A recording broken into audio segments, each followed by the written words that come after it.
Hi, Govanen.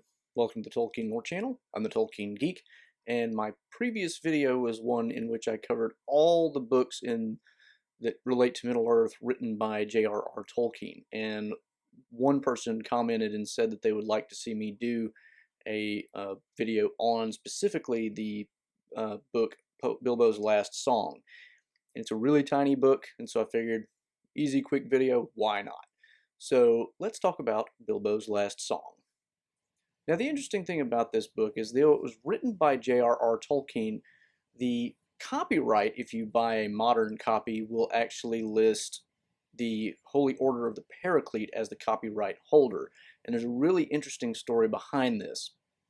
The way this came about is Tolkien, late in life, was moving to a new house, and during the process, he ended up falling and breaking his leg or his ankle or something like that. And after recovering in, the orthopedic center where he was treated, he goes back to his home, but then he finds that he's way behind and he's got all this unpacking to do and he's bummed with a leg and, he just has really a hard time dealing with all this stuff. So what he does is Allen and Unwin, his English publisher, they basically have the secretary that they've had opening his fan mail, of which he got a lot, help him unpack and do a lot of stuff for him at his new home. And they actually had a really close relationship. And, well, as you can imagine, she's opening his fan mail. That would almost inevitably happen. But at any rate, in the course of opening the fan mail, they ended up with this running joke that one time Tolkien opened one of them and he says, apparently they used to guess what's going to be in this one or whatever. People would send him gifts. Literally, this is how big or how enthusiastic at least his fan base was while he was still alive. People would literally send him gifts in the mail, and they would like to guess at what would be in the package. And one time when he was opening one, he said, "If this turns out to be a gold bracelet studded with diamonds, it's yours." Basically as a thank you for, all that she had done. Of course, it wasn't a gold bracelet studded with diamonds, but that idea of them getting something enormously valuable like that became a running joke. Well, a few years down the line, at one point, he tells her, we've opened all the parcels and there was no gold bracelet, so I'm going to give you this poem. And the poem itself actually has an interesting history because at one point, while the secretary, whose name was Margaret Joy Hill, I should mention, was helping him clean up around his study or whatever, she picked up something and out fell this piece of paper in an exam booklet type thing. And she opens it up and Tolkien asks, well, what is that? And she hands it to him and it's Bilbo's Last Song. That's what it is. So they had already had this interesting history where it had popped up, who knows how long after he had written it. It had just gotten lost in all the clutter. So later on, of course, he ends up telling her, since we never got the bracelet, this will be yours. A month or so later, he writes a letter sending her a copy of the poem with a note basically kind of formalizing his gift of the poem, saying, in gratitude for her service, basically, I'm giving this as a free gift. The copyright will be hers to publish after, I die, or to dispose of the copyright however she wants. And so sure enough, she ends up publishing the book under her own copyright after J.R.R. Tolkien passes away. And then when she dies, she then bequeaths the copyright to the Holy Order of the Paraclete, which is an Anglican educational organization or something to that effect. And if you're wondering, Paraclete it's actually a anglicization of a Greek word which is used of the Holy Spirit, meaning counselor or advocate, something like that. So that if you're just curious what the name means, that's what it is. So that's how the book came to be actually published, and the copyright belongs to somebody other than J.R.R. Tolkien. It is, of course, written by Tolkien, but that's who the copyright is with, and that's how that came about. The poem itself is really short, and as you can see, this book is incredibly thin.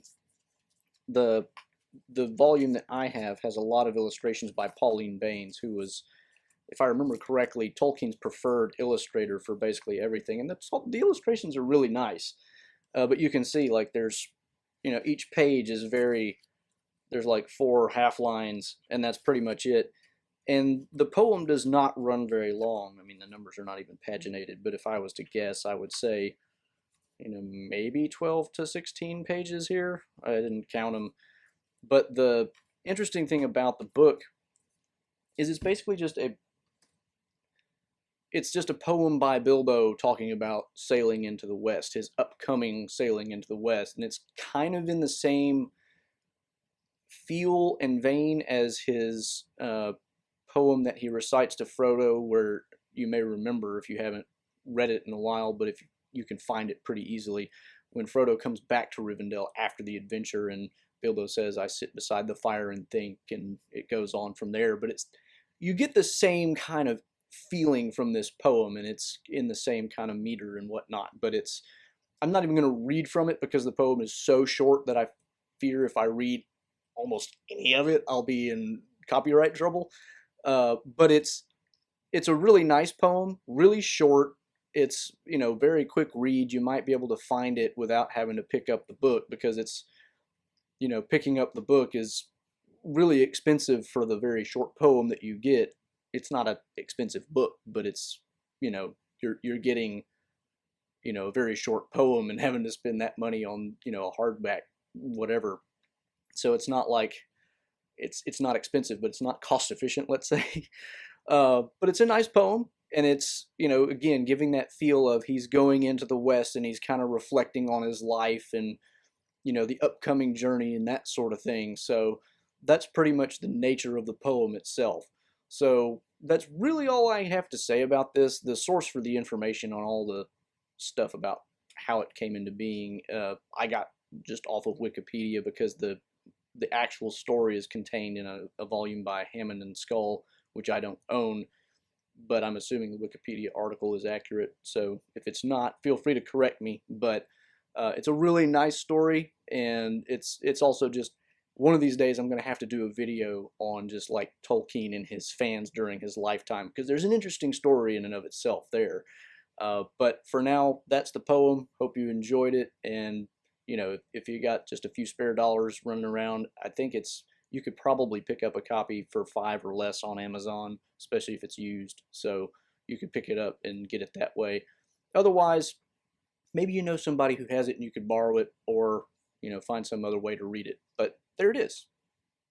So hope you enjoyed that video. Hope you got an idea of just how interesting Tolkien's life was there, because like I say, there's gonna be another video where I have to really cover this in detail. But after he became famous, it got really interesting. But this particular story is just a really touching one between him and somebody who really helped him out a lot, and it's a really interesting story. The poem itself is almost not as interesting as the story behind it. So really cool. If you did enjoy it, please do give it a thumbs up, share the video around. You can follow me on Twitter at JRRTLore, where I occasionally drop some Tolkien related trivia questions.